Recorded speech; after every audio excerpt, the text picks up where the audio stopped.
السلام علیکم ورحمۃ اللہ وبرکاتہ۔ آج میں آپ حضرات کو ایسے تعویذ بتاؤں گا جو کہ ناجائز اور حرام ہے۔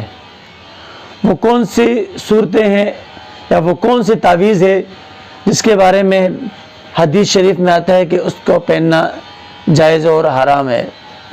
تو 3 صورتیں میں آپ بتا کے سامنے بیان کروں گا۔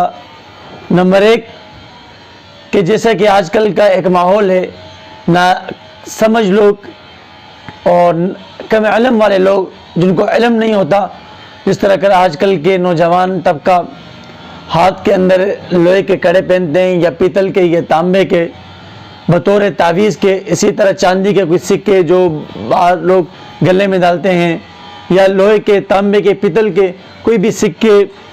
تو حدیث شریف میں آتا ہے اس کا مفہوم یہ کہ مرد کے لیے چاندنی، تانبا، لوہا، پیتل اس قسم کی چیزیں پہننا حرام ہے، اور جو لوگ اس کو تعویذ کا نام دے کر پہنتے ہیں تو اس قسم کا تعویذ استعمال کرنا بالکل ناجائز اور حرام ہے۔ دوسری صورت وہ یہ ہے کہ تعویذ کے اندر ایسی کوئی عبارت یا کہ ایسے کوئی لفظ قرآن کے علاوہ، حدیث کے علاوہ، دعا کے علاوہ، یعنی ایسی کوئی شرکی الفاظ لکھا ہو تو اس قسم کا تعویذ بھی استعمال کرنا ناجائز اور حرام ہے۔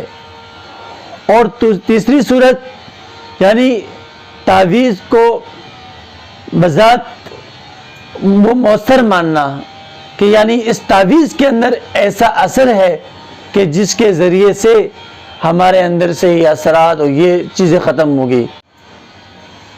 تو بالذات مؤثر بالذات حقیقی ذات اللہ رب العزت کی ذات ہے۔ اگر تعویذ کو صرف سبب مانا جائے تو تب جائز ہے، اور اگر تعویذ کو مؤثر بالذات مانا جائے تو پھر ناجائز اور حرام ہے۔ ایسا تعویذ جس کے اندر قرآن اور حدیث یا قرآنی کوئی آیات یا کوئی دعا ہو تو وہ فقہا کے نزدیک اور حدیث کی روح سے وہ بالکل جائز ہے، اور اگر اس میں شرکی الفاظ ہو تو وہ بالکل ناجائز اور حرام ہے۔ اگر میں اس میں سے آپ حضرات کو 3 شرطیں بتا دوں اور اس 3 شرطوں کے اندر اگر جو تعویذ اتر آتا ہو تو وہ جائز ہے، اور جو نہ آتا ہو تو وہ ناجائز اور حرام ہے۔ تو اس میں سے پہلی شرط یعنی ہر وہ تعویذ جس کا جو لکھا ہوا ہو اور اس کا مفہوم سمجھ آتا ہو، ٹھیک ہے، تو وہ پہلی صورت ہو گئی۔